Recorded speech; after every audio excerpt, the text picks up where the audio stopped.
let's get into practicing some thermodynamics problems. So these are just some first unit conversion calculations. So here we have 215 kilojoules, and we want to convert that to capital C calories. Remember, that's the same thing as a kilocalorie, or a kcal as I like to write it. So start with what we know. Now, some of you may be able to take a shortcut. Kilojoules to kilocalories.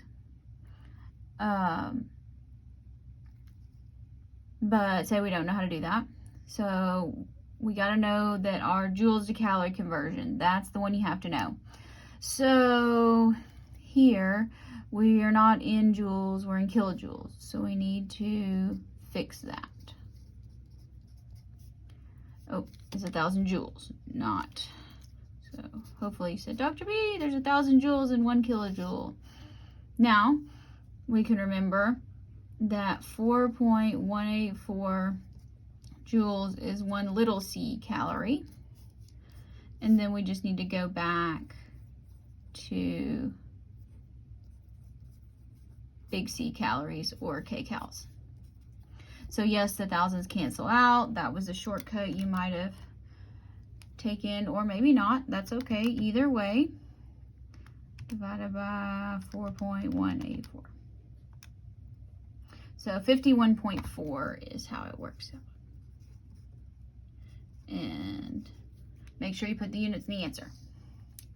Now, 567 capital C to joules. Okay, again, some of you may know a shortcut. If you do, great. But I'm just going to use the abbreviation using capital C's and little c's. If you see my handwriting, you can pretty much figure out why I use kcals versus calories.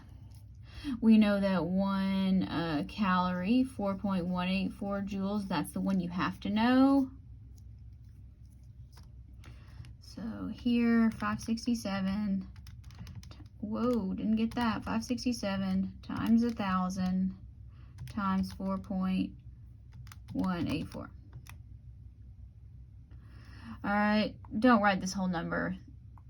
Let's put this in scientific notation. 2.37 and 1, 2, 3, 4, 5 times 10 to the 6th. 2.37 times 10 to the 6th joules.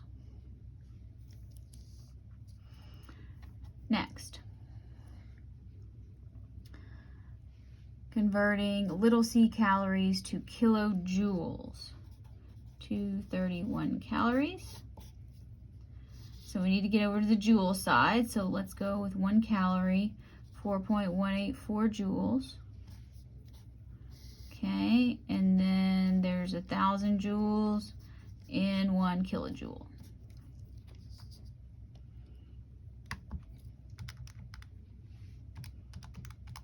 Whoa, 4.184. I cannot push buttons this morning.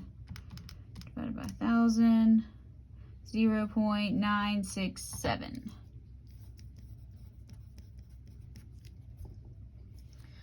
And let's go ahead and knock out this other one here. A system releases heat and it does work on the surroundings.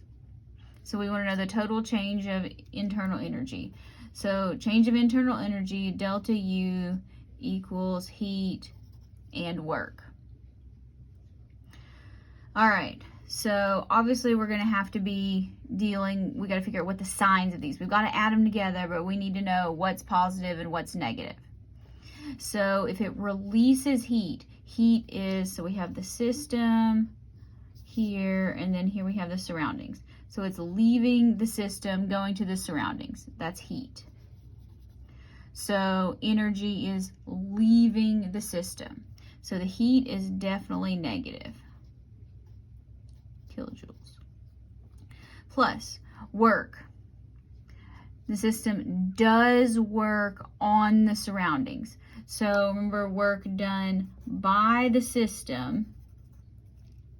So it does work on the surroundings. Does it take energy to do work? Yes, it takes energy to do work. The system is doing work, so it is also losing energy in the form of work.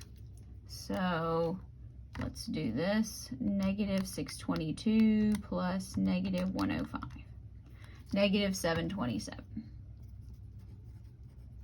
So just be really specific in how you remember what's positive and what's negative when it comes to the system versus the surroundings. That's a very important concept. We will use it again in 180. You will use it again in organic. You'll use it in PChem. So take the time to learn it right.